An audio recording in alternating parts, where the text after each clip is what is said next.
a imprensa, as pessoas que vão acompanhar a sessão de hoje. Boa noite também à secretária de Saúde, secretária de Administração, Herman, e a primeira secretária a ser ouvida na nossa CPI. Então, só para esclarecer, como a sua não foi preferida, foi um debate, um sorteio, então, iniciando pela saúde, a senhora é a primeira que vem para dentro. E colocar que essa situação, né, de de certa forma, uma investigação em cima de algumas denúncias feitas, e que o nosso papel é justamente aquilo que toda a comunidade de Barreirinha quer, que é simplesmente esclarecer. Né? São algumas coisas assim bem pontuais, algumas a gente até já tem as respostas, mas até gostaria de deixar claro aqui, presidente da comissão, que os documentos, enfim, hoje estão chegando, né? Porque até então, que nós tínhamos em mão, era só os contratos das credenciais de especialidade e uma relação, né, do pessoal das horas, mas que veio de forma incompleta, porque tanto no sistema de folhas, né, como em PDF, que a gente chama, né, veio faltando 9 linhas em cada página. Então, na verdade, está incompleto, a gente não tem assim como fazer uma avaliação de fato. Então, eu no primeiro momento, quando falou em ter a presença da secretária, eu gostaria mesmo, assim, até porque quando ela esteve aqui, que a comissão fez a solicitação da presença, a comissão de saúde, eu não estava, assim, em função do horário que o pessoal se reuniu. E o objetivo era realmente ouvir na questão da dinâmica, como é que é feita essa questão de controle de horas, como é que é feito, enfim, a escolha, né, dos credenciados em cima das especialidades.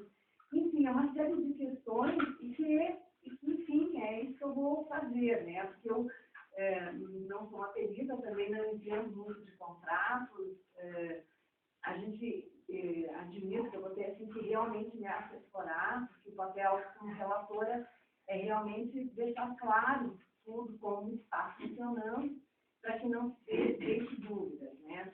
Então, uma das minhas perguntas, iniciando, por exemplo, qual é o critério de escolha, né, para realizar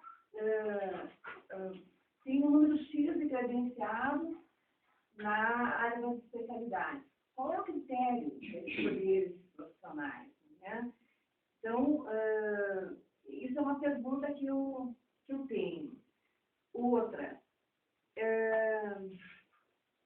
mesmo os próprios contratos das UTFs, que assim, muitas verbas, né, que fazem para essa casa no sentido de contratar, né, eventualmente profissionais, até porque a gente sabe que não tem concurso.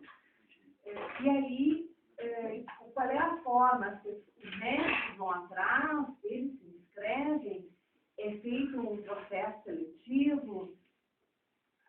Outra questão, quando existe, por exemplo, queixa dentro de um serviço prestado, né, por esse pessoal que foi credenciado ou que está prestando serviços, né, para o município, como é que é feita a vistoria desses serviços? Né? Então, por exemplo, um pessoal veio e colocou, olha, a gente foi lá para ser atendido e o pessoal mal olhou para a gente. E aí, para quem é que o pessoal faz a queixa?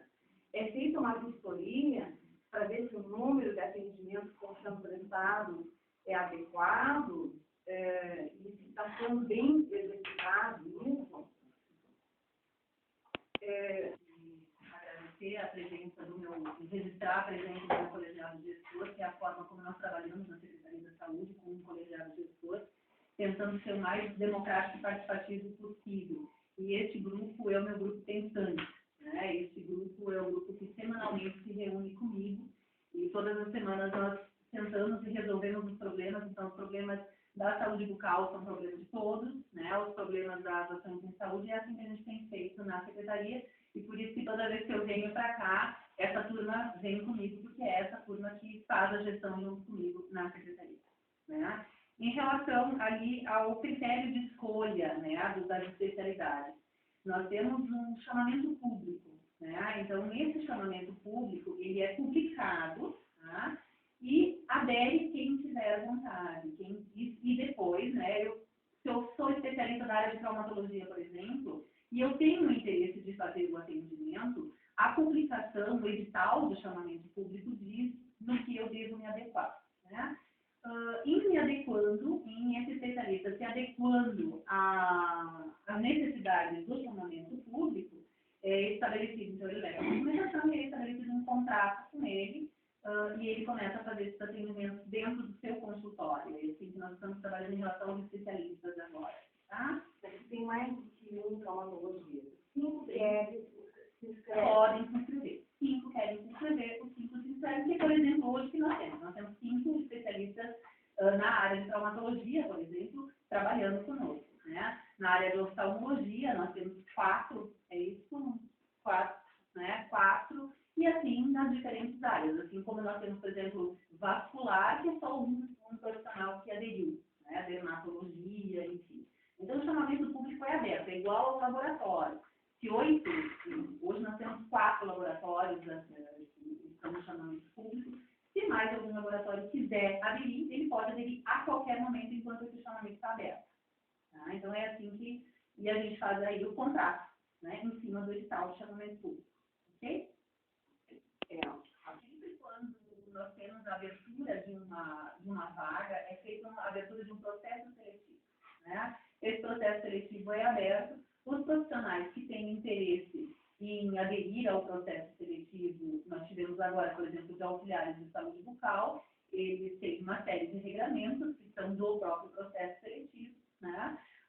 Tem um período esse processo seletivo, e aí no último dia, depois do fechamento desse processo seletivo, é feita uma ata onde é feita a escolha dos profissionais segundo os critérios, né, que são estabelecidos no próprio processo seletivo.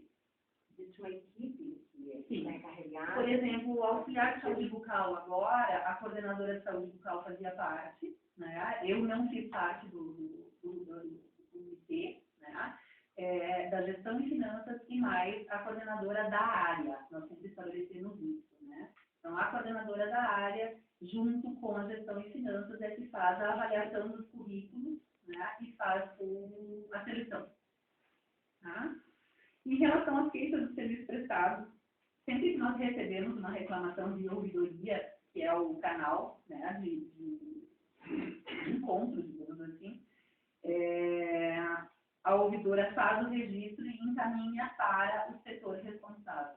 Então, por exemplo, se é uma reclamação de um profissional que está trabalhando na unidade de saúde, nós encaminhamos isso para a coordenadora das ações em saúde, a coordenadora das ações em saúde é que faz junto à unidade de saúde a busca de ver o que aconteceu e como vamos fazer para que não aconteça mais, né? Então, esses registros sempre ficam através da ouvidoria. Então, não é a ouvidoria, o pessoal não se orientou para a ouvidoria. E deixou, por exemplo, o serviço prestado por um credenciado, ou uma clínica. Se qualquer pessoa vier fazer essa reclamação, digamos, ou tiver essa queixa, nós encaminhamos e levamos essa pessoa até a ouvidoria para que ela registre isso, para que a gente possa efetivamente fazer essa investigação, né? Então, sempre que alguém fizer alguma reclamação, nós encaminhamos para a ouvidoria. Tem um percentual, assim, de números? Hoje nós temos na ouvidoria em torno de 15 a 20 ligações, nem sempre com reclamações. Hoje, por exemplo, eu recebi, e eu acompanho essas ouvidorias, né, os relatórios, hoje eu recebi uma solicitação de que não se tirasse uma pessoa de dentro de uma unidade, porque ela é muito boa, né? Então, nem sempre são reclamações. São elogios, são críticas, são sugestões, são muitas perguntas também. A ouvidoria serve também para que a gente chame, por exemplo, as pessoas para fazer cirurgia, né? Então, 2 dias antes nós ligamos, a ouvidora liga, você vai fazer para evitar o que às vezes acontece, se a pessoa chegar no dia e desistir, por exemplo, da cirurgia ou das consultas especializadas. Né? E o controle do número de consultas realizadas por especialistas e por todas as profissões são feitas a partir das fichas de atendimento ambulatorial, do FA. Então, sempre, por exemplo, pessoas contratadas, né, através de chamamento público, elas, quando emitem a nota fiscal, elas também emitem um relatório de pessoas atendidas, que esse relatório é confrontado com o relatório de agendamento realizado pelo DACA. Então, existe uma ligação com o encaminhamento pelo DACA e por os auxílios encaminhados pelos profissionais credenciados e ali tem faz o cruzamento, sim, do que foi agendado e o que foi atendido. Então, é feito esse cruzamento sempre pelo Departamento de Auditoria, Controle e Avaliação. E, inclusive, eles são anexados junto ao pedido de pagamento dos profissionais. E o DACA, a gente assim, sempre passa pelo DACA todo tipo de encaminhamento das especialidades. Obrigatoriamente. Sim. A regulação é toda ela feita pelo DACA. Né? Então, qualquer pessoa que necessite de um especialista, que a unidade de saúde solicitou, né, o médico solicitou uma consultação especialista, esse pedido vai ao DACA, que faz a regulação, e ele faz o agendamento, não é feito nada direto da unidade para o consultório do especialista. Existe, sim, pelo contrato. Né? Então, nós temos lá o chamamento público, por exemplo, para oftalmologia de até 160 consultas. Né? Então, é até este número mensal que é realizado. Entre todos os profissionais. E aí o DAC que encaminha para X, A, B. Sim. A pessoa que não tem que aceitar aquele que... Os laboratórios hoje, e assim, as pessoas, pode acontecer, eu quero médico X. Olha, o doutor X só vai poder atender porque a agenda deste mês já está lotada só no mês seguinte. Né? E a pessoa pode, não, eu quero médico X, então eu vou aguardar até o mês seguinte. Consultas para um certo médico. Né?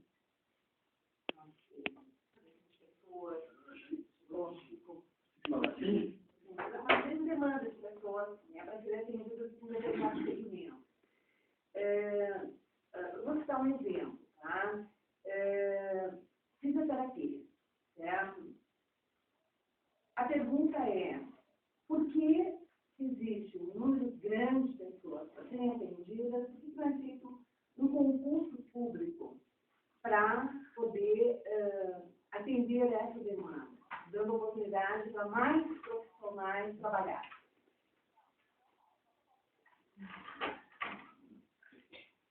Nem sempre o concurso público vai atender a demanda, às vezes é mais interessante você ter pessoas contratadas para isso, do que o próprio concurso público. Né? Em relação à fisioterapia, nós temos um teto, um limite que é estabelecido pelo Ministério da Saúde, né? Em cima da nossa produção e em cima do número de pacientes atendidos, do número de pessoas. A programação passual integrada, a PTI. Né? Então, nós Tem a ver com o número de, digamos, habitantes. De habitantes, exatamente. Né? Número de habitantes por idade, né? Por faixa etária. Você sabe, por exemplo, que quanto maior a quantidade de idosos, maior a quantidade de fisioterapia. Né? Se você tem uma população mais jovem, você tem uma necessidade menor, e aí tem talvez uma necessidade maior de pediatria, né? E assim sucessivamente. Né? Então, é determinado pela PTI, e nós temos um certo limite. Né? Em relação a bem concursar ou não concursar, existem sim controvérsias de que talvez, quando é para assistência, às vezes é melhor você fazer esse contrato e fazer por sessão do que você ter uma pessoa contratada, né? Principalmente na média complexidade. O que nós temos pactuado de que profissionais de atenção básica, nós vamos sempre estar buscando concursar. E a grande maioria, eu diria que 90% a 95% dos nossos trabalhadores da atenção básica são concursados. Mas na média complexidade, a ideia é que se possa fazer por produção.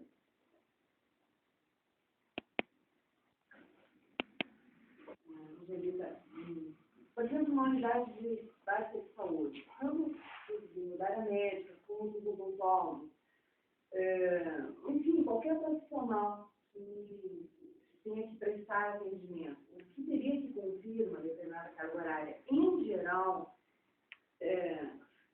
digamos assim, faz o seu número de atendimentos e se retira e pode daí trabalhar particular, como é que funciona? Quem faz esse controle é o coordenador daquela unidade básica? Como é que se faz esse controle? Todos os profissionais preenchem a folha-ponto, né? Então, toda a regulação é feita a partir da folha-ponto.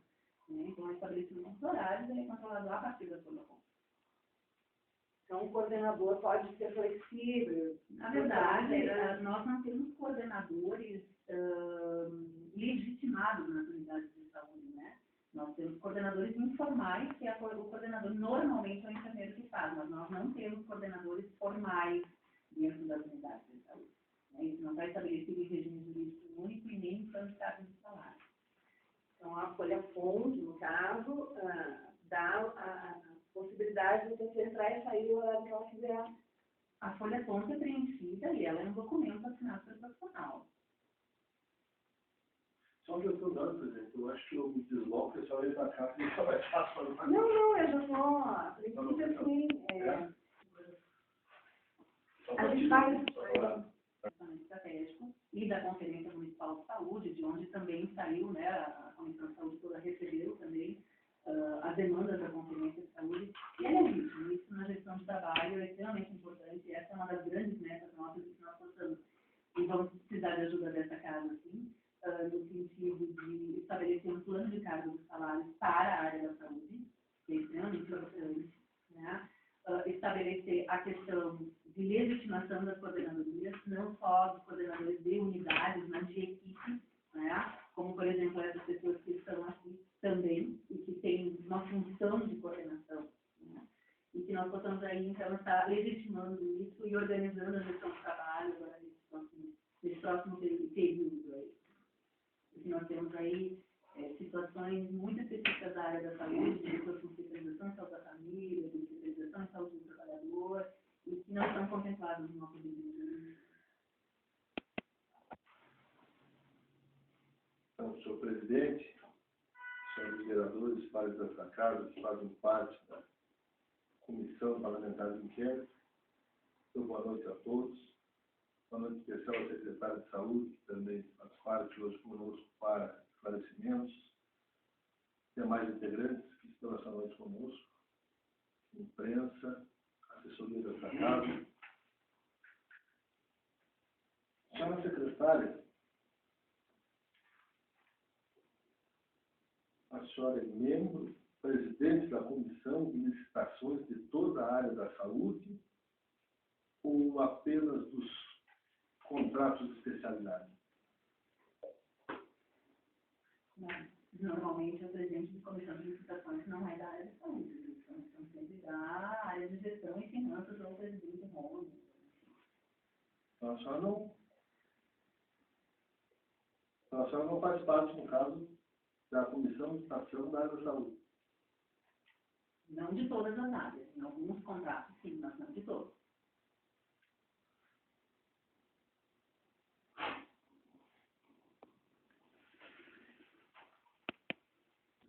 Para a escolha dos cargos a serem contemplados com as funções retificadas desse jeito, eles são escolhidos pelo prefeito, tem participação pela senhora, por algum setor administrativo. Esse procedimento de escolha é feito de que forma? Na Secretaria da Saúde, nós só temos uma funcionária com FG, que é uma funcionária federal, e que presta atendimento no município. Nós não temos FG, essas pessoas que vocês estão vendo aqui não recebem FG. Secretário, os contratados terceirizados fazem hora extra? Fazem hora extra? Com quantos contratados terceirizados a Secretaria da Saúde conta atualmente? Eu não tenho esse dado específico, vou ter que colocar devendo para vocês o dado específico de quantos, né, de quantos funcionários nós temos terceirizados, digamos assim, que no CIP, né, seria o SS e a OJAC. Se eles fazem horas ou não. Mesmo sem ter a quantidade específica de funcionários.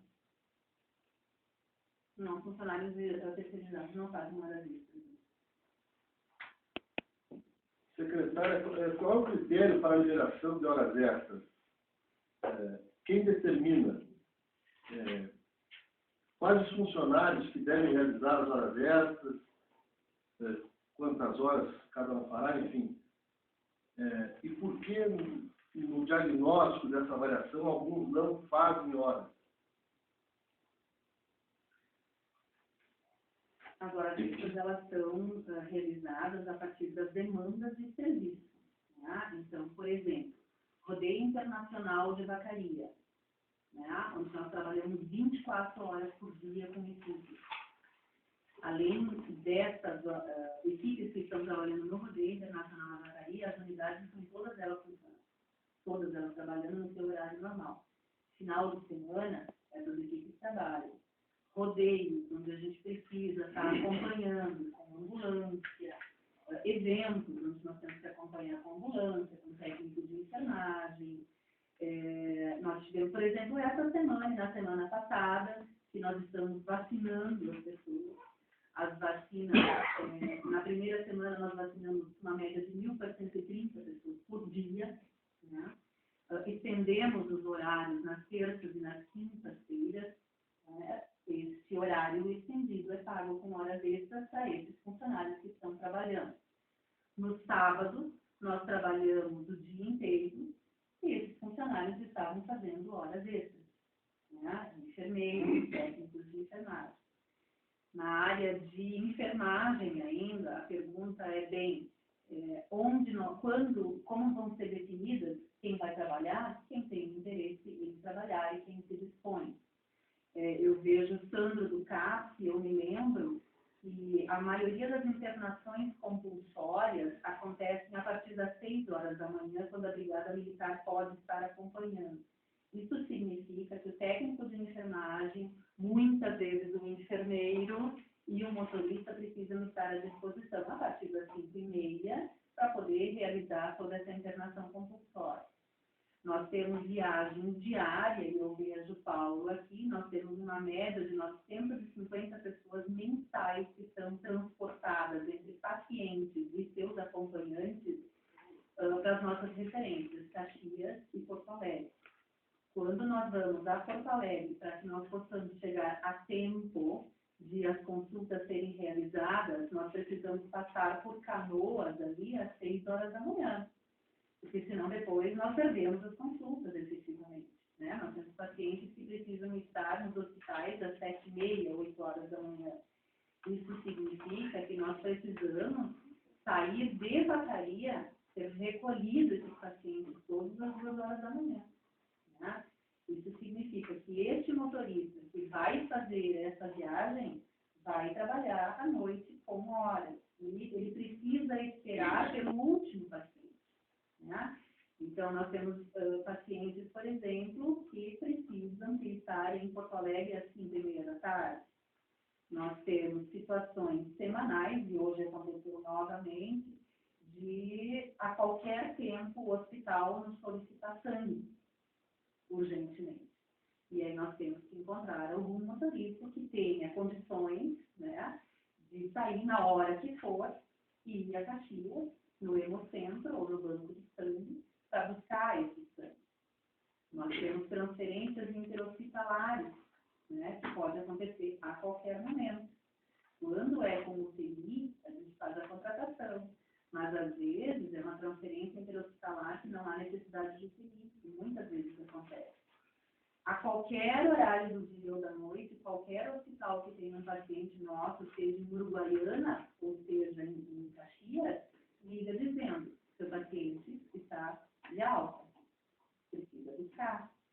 Nem sempre nós temos pessoas ou um carro lá que tenha um lugar. Já aconteceu de a gente acabar eu vindo de ônibus para poder não precisar ir um carro até lá, porque tinha uma vaga, bom, então veio paciente e eu vim de ônibus. Isso acontece com colegas que às vezes estão em curso lá também.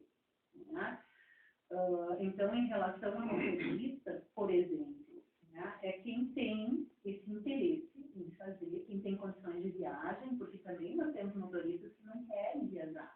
Né? Nós temos aí 2, 3 motoristas, olha, eu não quero, eu já tive motorista, que a mulher me ligou dizendo, olha, eu só não quero que ele viaje.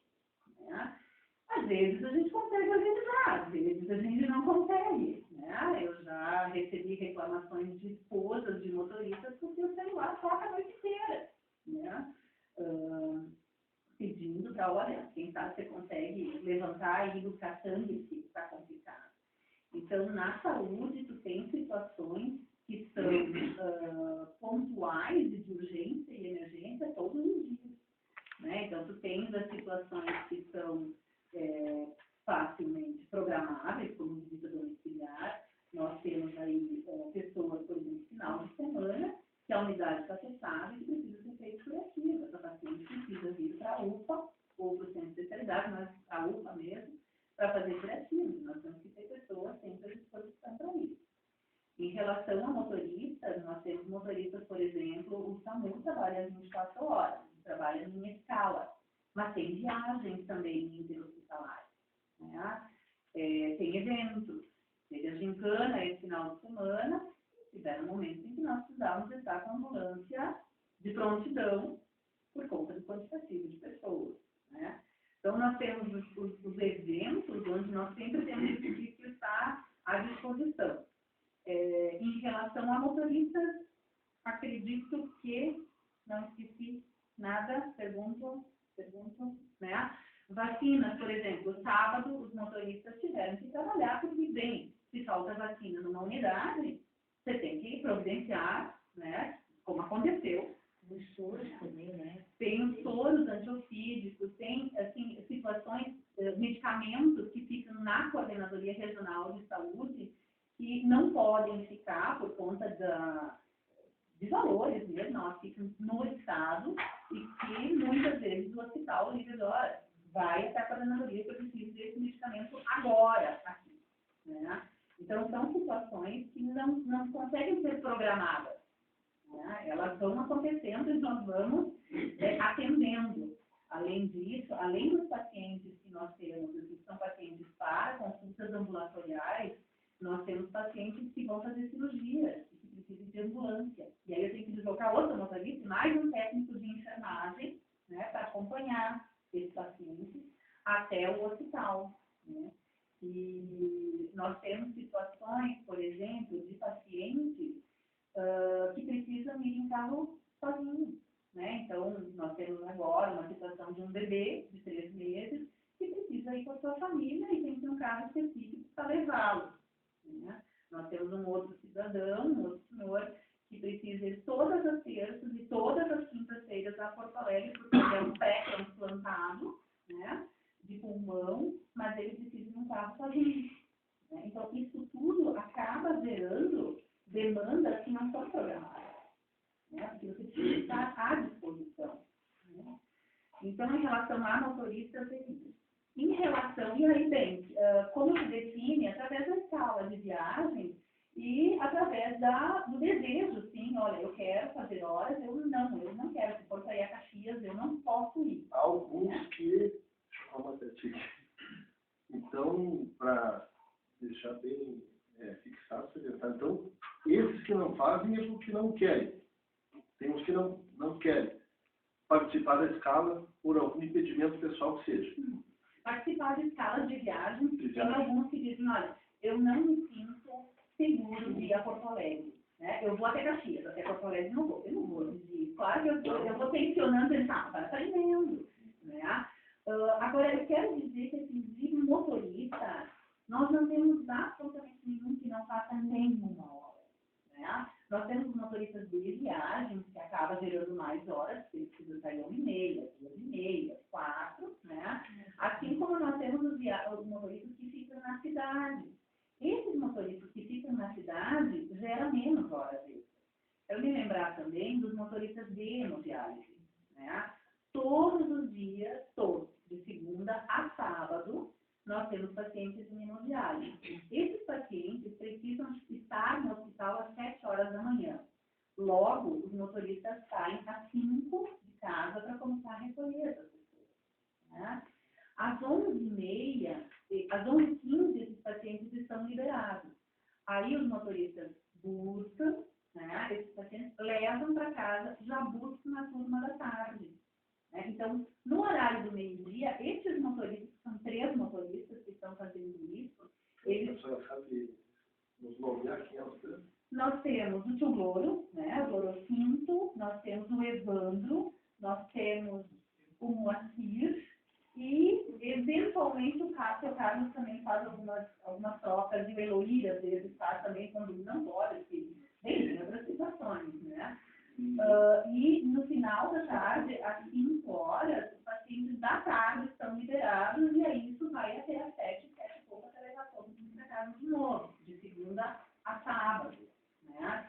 E os pacientes renais, eles são pessoas que se vinculam muito. Então, eu não posso, eu tive um tempo, em 2009, que com o secretário Paulinho, nós tentamos fazer um rodízio para que não ficasse tão expulsado, né? E os pacientes reclamaram muito, porque eles vinculam, são 3 vezes por semana, né? Então, são motoristas que precisam ter um carinho diferenciado, digamos assim, é a questão da equidade, né? Tratar diferentes, né?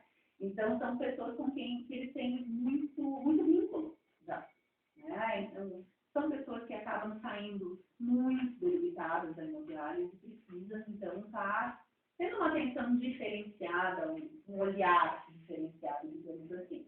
Que, inclusive, essa é uma situação que a gente fala, os motoristas da saúde, eles são motoristas como todos os motoristas da prefeitura, né? Mas eles têm um trabalho diferenciado. Eles precisam ter um trabalho diferenciado, né? Então, essa também é uma demanda do mercado dos salários, de que a gente lembre de que esses motoristas, eles têm que ter um olhar diferenciado, porque eles muitas vezes adentram nos hospitais em Porto Alegre para resolver a situação do paciente. Olha, eu cheguei, não fui atendido, não, peraí que eu vou entrar, nós vamos, vai dar certo. Facilita na vida do paciente, marca nas consultas, agenda nas consultas. Então, acho que enquanto motoristas, né, tranquilos, né? A radioterapia, eu tinha esquecido, a radioterapia em Bento Gonçalves, hoje a nossa radioterapia é feita em Bento. Nós temos pacientes que precisam ir 30 dias seguidos a Bento Gonçalves, né? E... Aí viajam, né? Que viajam e também, né? Não são que ficam na... Bom, então, em relação a motoristas, é isso. Em relação, por exemplo, a funcionários que trabalham na farmácia do Centro Médico, essa farmácia trabalha também de segunda a segunda, né, até as 10 horas da noite.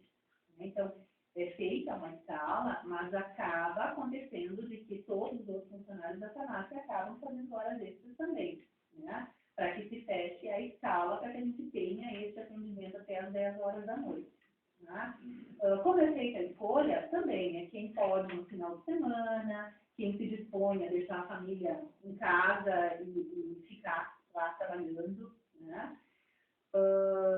Em relação a técnicas de enfermagem. Por exemplo, esta semana, na semana passada, no sábado, praticamente todos os técnicos de enfermagem trabalharam, porque todas as unidades estão abertas, estendidas. Né? A não ser... Houveram alguns casos que não quiseram, porque eu tenho um casamento, então eu só vou de manhã. Eu não posso ir porque eu tenho outra situação. Bem, aí a gente faz um remanejo. Eu estou em licença prêmio, não vou fazer. Né? E aí a gente precisa pagar hora para outras pessoas. Né? Então, os técnicos de enfermagem também. Nós também temos alguns técnicos de enfermagem que fazem viagens. Eles se colocam à disposição, né? Olha, se precisar de mim de noite para levar uma transferência interhospitalar, sempre tem que ter um técnico de enfermagem junto, eles se colocam à disposição disso. Né? Nós temos aí um grupo que as meninas do SAMU sempre dizem quem é que tem vontade de participar dessa escala. Né? Então, bem, né? Os técnicos de enfermagem, eles são selecionados, normalmente eles fazem as horas extras aonde? Ou eles fazem para fechar a escala na UPA, né? Ou para ajudar também lá na UPA, porque no final de semana nós sabemos que tem maior demanda, né? E nas unidades quando tem eventos. Não posso esquecer, por exemplo, nós tivemos de janeiro a abril deste ano, nós tivemos o Plano Safra com Mais Saúde, onde nós abrimos a unidade básica do centro para fazer o atendimento aos facilitas, exatamente para não sobrecarregar a UPA nem o hospital. Né? Porque nós não podemos esquecer que nós temos 15 pessoas a mais na cidade nesse período. Né? Então, enfermeiros, médicos foram redirecionados para lá, enfermeiros, né? Fizeram horas extras lá para fazer esse atendimento estendido, técnicos de enfermagem, o pessoal da recepção em alguns momentos também, e o pessoal da farmácia em alguns momentos também. Né? Durante esse período todo, nós tivemos também o Saúde do Trabalhador, que são ações à noite também para atingir os trabalhadores. Né? Isso tudo acaba sendo pago e deve ser assim com horas extras. Né? Que são ações noturnas, ações noturnas de saúde. No mês de março, nós fizemos a coleta de citopatológico e o pedido, a solicitação de mamografia para as mulheres que normalmente estão trabalhando e que não têm acesso. Né? Então, sempre são realizadas ações em saúde, mensalmente são realizadas nas unidades ações em saúde com algum público-alvo que não consegue acessar a unidade durante o dia porque está trabalhando. Né? Também, a mesma coisa, no Plano Safra, era a Juliana, a Rosana e a Tatiana ajudou um tempinho também, e a Deise, né, que faziam na escala de quem vai trabalhar no Plano Safra com Mais Saúde, e era mesmo, era ligado, quer fazer, está afim de fazer, né? Então, o inverno gaúcho, né, durante esse período aí, durante vários anos, nós tivemos o inverno gaúcho, durante as noites dos meses de maio, junho, julho e agosto, para garantir a atenção aos doenças respiratórias, principalmente antes da UPA, né? Exatamente para não sobrecarregar o hospital. Né? Isso também, o pagamento é feito com horas extras e a escala é feita conforme quem tem interesse em fazer essas horas. Né? Bom, além disso, nós temos aí o trabalho, nós tivemos aí desde 2009 um trabalho forte de planejamento de novos projetos. E aí nós precisamos das pessoas administrativas. Eu me lembro que em 2009, quando nós fomos, na sexta-feira nós precisávamos ir levar os documentos para conseguirmos a UPA em Porto Alegre, e nós estávamos até 1h da manhã em 5 pessoas. Né? Junta documental. Né? Então, esses projetos, nós não temos pessoas específicas para trabalhar isso, vereador. Né? Então, nós contamos com esse grupo. Né? Hoje, esse grupo está todo ele reunido em pequenos grupos para fechar novos projetos, né, do que nós queremos estar implantando. E isso, muitas vezes, vai além das 5 horas da tarde. Né? Nós temos grupos de trabalho pensando Conferência Municipal de Saúde, Plano Municipal de Saúde, a própria solicitação ou projeto de coordenação. Né? Então, essas pessoas são pessoas que se fecham, né, fora do seu horário de expediente para poder estar trabalhando os novos projetos e os novos desafios, digamos assim, da Secretaria. Né? Quero me lembrar também dos projetos e a questão da manutenção. Nós temos também funcionários da manutenção que fazem horas extras. Por quê? Eu não posso fechar uma unidade para lavar a caixa d'água. Não posso. Né? Eu não tenho como avisar a comunidade, olha, vai ficar um dia fechado, porque eu vou deletizar. Né? Ou pintar, fazer pequenas reformas, pinturas internas dos consultórios. Isso, a manutenção normalmente faz essas pequenas reformas, pinturas, limpeza da caixa d'água, dedetização, tudo aquilo que a gente não consegue fazer sem a unidade estar fechada, faz à noite. durante o final de semana, que é para não dar problema para a comunidade. Né? Então, a manutenção tem feito isso muitas vezes. Né? Quero me lembrar também dos agentes comunitários de saúde, que vocês devem ter visto no relatório, que também tem horas extras dos agentes comunitários de saúde. Né? Os agentes comunitários de saúde, eles têm uma meta de 85% de visitas das suas famílias cadastradas mensalmente. Ocorre, vereador Leandro, que, por exemplo, na sua casa, se for durante a semana, não vai encontrar ninguém. Né? Então, nós pactuamos com eles de que, bimestralmente, a equipe pode fazer horas no final de semana para atingir aquelas famílias que não estão em casa porque estão trabalhando.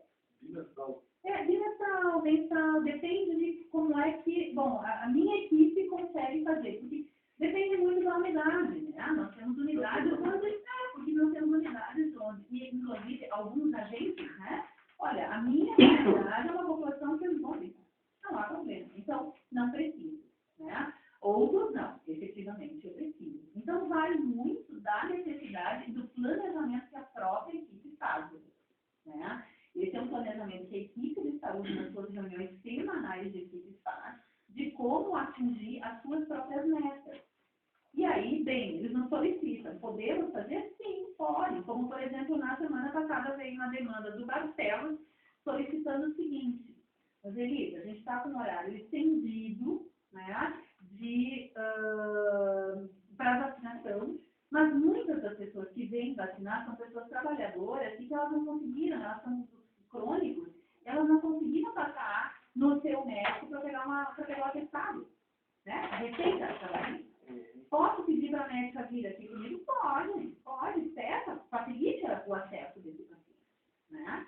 Então, esses planejamentos acontecem a partir da própria equipe, né? E, claro, os planejamentos são institucionais, como, por exemplo, o dia D da dengue, né? Que tem evento o dia inteiro de impactando, né? A vacinação, a questão do Dia Mundial de luta contra a AIDS, que aí a gente faz testagens também e libera para aquelas pessoas, né? Então, são ações em saúde coletiva que acabam demandando isso. Tem uma outra situação que eu acho que é importante a gente lembrar também, que é de serviço administrativo, né? O DACA, em 2009, ele tinha uma entrada diária, média, de 30 novos pedidos de alguma consulta ou algum procedimento. Hoje, essa média está em 170 por dia, com o mesmo grupo, né? Você pegar um papel de encaminhamento não significa você pegar um papel de encaminhamento. Significa você pegar um papel de encaminhamento e dar o encaminhamento, né? Isso significa ligar para os hospitais, conseguir. Isso significa ligar, estou falando do DACA agora, se você DACA, né? Isso significa ligar para os pacientes e muitas vezes nós conseguimos falar com os pacientes depois das 18 horas, né? Porque você vai tentando, você tenta, se não conseguir, você tenta de novo, né? Então, isso significa uma série de trabalhos burocráticos que nem sempre se consegue fazer dentro do horário de trabalho e que acaba gerando horas extras, né?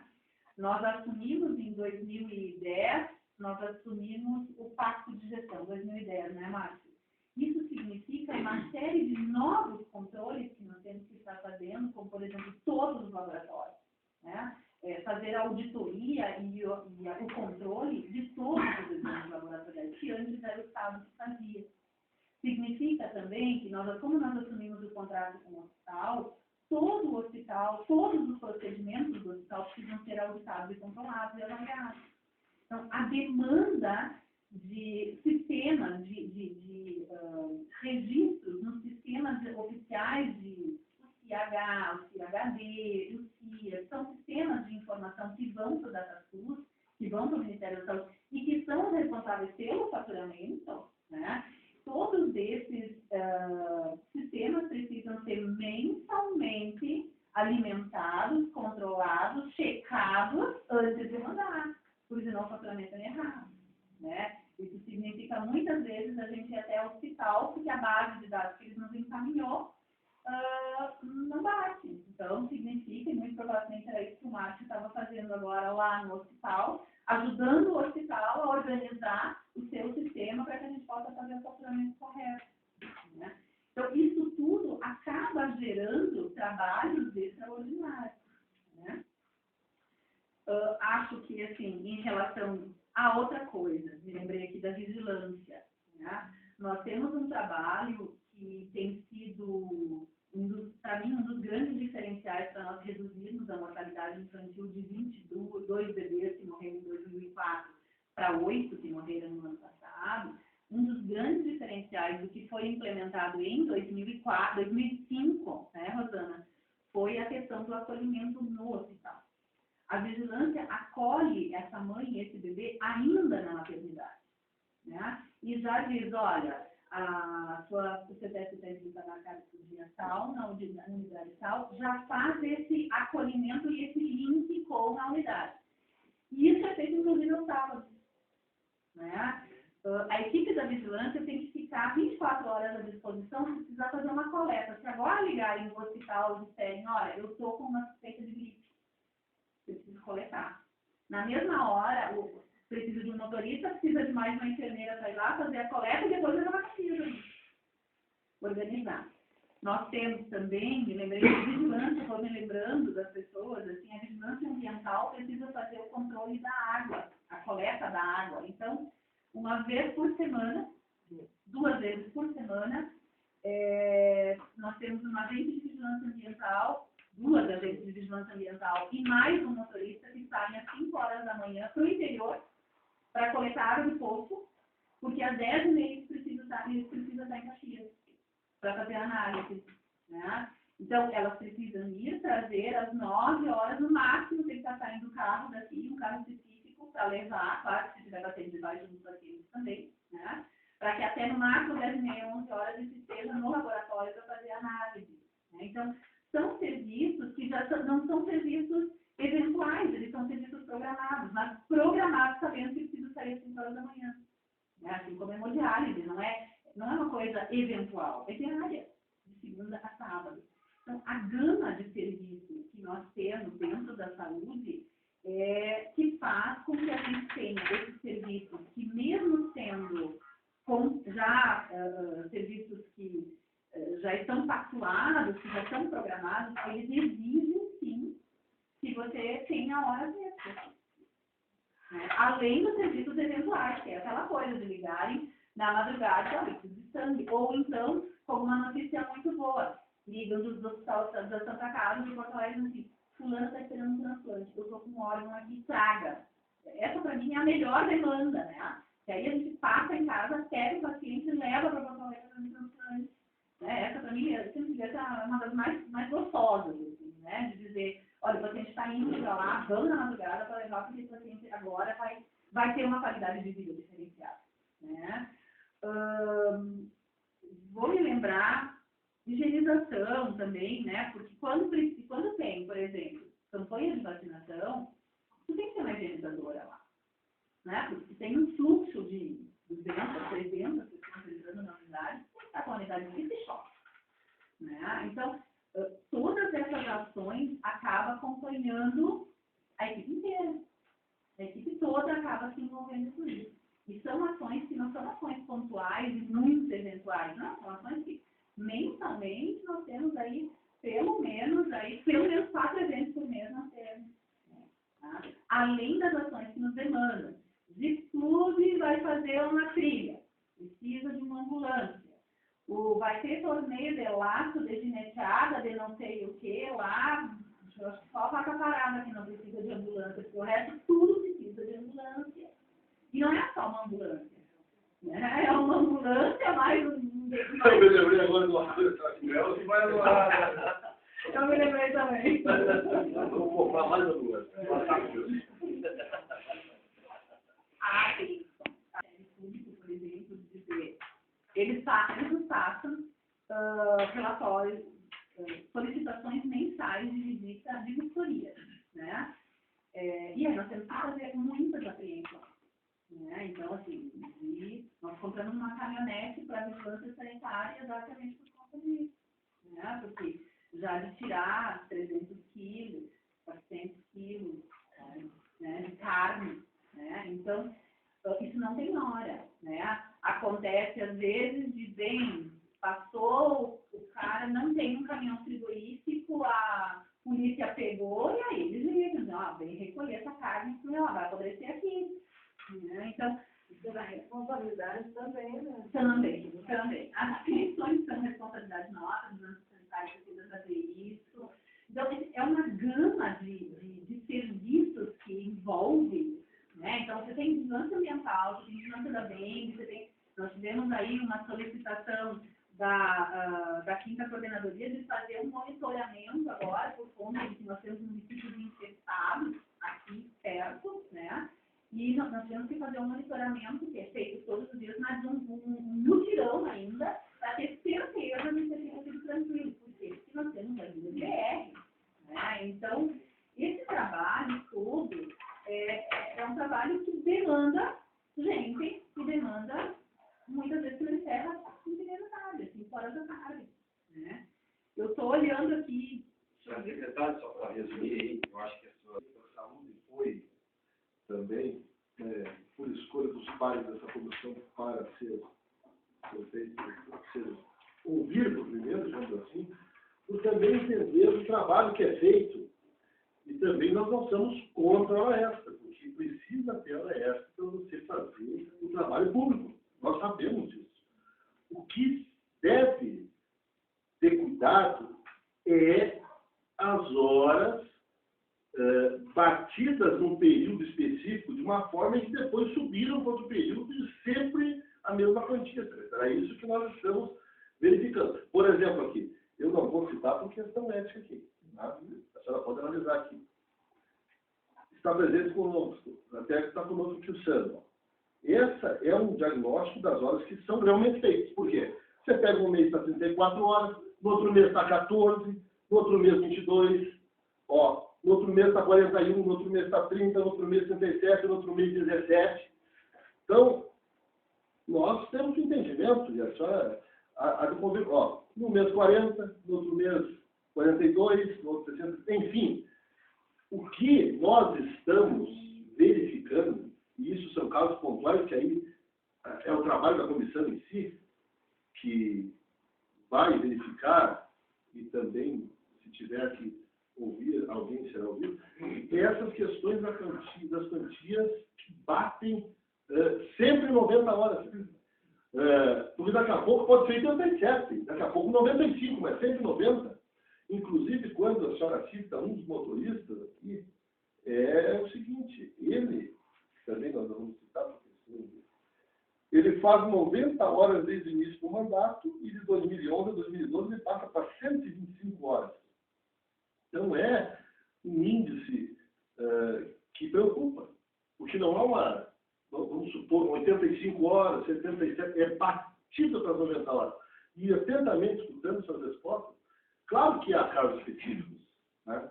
No mês atender um tipo de demanda, outro, mas isso não vai implicar, geralmente, claro que isso também não cabe, é só debater. Os seus esclarecimentos estão sendo bem feitos. Essa quantia de horas. Então é essa a pergunta. Agora, que a Secretaria tem que fazer horas, deve fazer, não tem como não fazer. Né? Principalmente na saúde. Deve ser feito. Então, o que nós estamos preservando geralmente é quem trabalha e faz horas. É essa a questão. Né? Em relação ao motorista, a maioria, agora, desde fevereiro, né? Isso, nós mudamos um pouquinho, tivemos uma outra estratégia que estamos vendo que vai ajudar um pouco. Nós fizemos uma escala com 2 motoristas para trabalhar à noite. Né? Porque aí esses 2 motoristas, eles acabam recolhendo os pacientes e talvez isso reduza um pouco. Agora, motoristas, gente, eles normalmente fazem a home office, tá? Que é o teto limite estabelecido, né, pelo Tribunal de Contas. Porque o que acontece? Em algumas situações, assim, passa às vezes o limite, porque, bem, provavelmente isso aqui eram férias de alguém saindo, etc. Né? Agora, como é que eu faço para o motorista não passar, fazer um mínimo de horas só? Ele vai para o colégio, fazer uma motorista de viagem. né? Não, esse é hemodiálise. E a hemodiálise é aquela situação, né? Os outros fazem que eu verifiquei menos. Mas enfim, pode ser Normalmente 90 horas, tá? Normalmente é isso, assim, é o limite. Agora, com essa possibilidade de nós termos esses 2 motoristas à noite, isso aos poucos vai conseguindo reduzir. Nós já temos aí no mês de março agora já um valor menor também, né? Agora, vai acontecer, né? Por exemplo, época de rodeio. Eu tenho que ter 24 horas a gente lá. E não com a ambulância do SAMU. A ambulância do SAMU nem desce mais. Né? Eu tenho 2 equipes de ambulância lá, né? E mais a equipe que fica lá como nós nominamos aquilo lá na unidade de saúde com uma rodeio com mais saúde, sei lá eu o quê. Ah, então, dos motoristas, isso efetivamente, porque eu não posso quebrar a viagem. Não, então tá, então volta que aí o outro, para não fechar isso.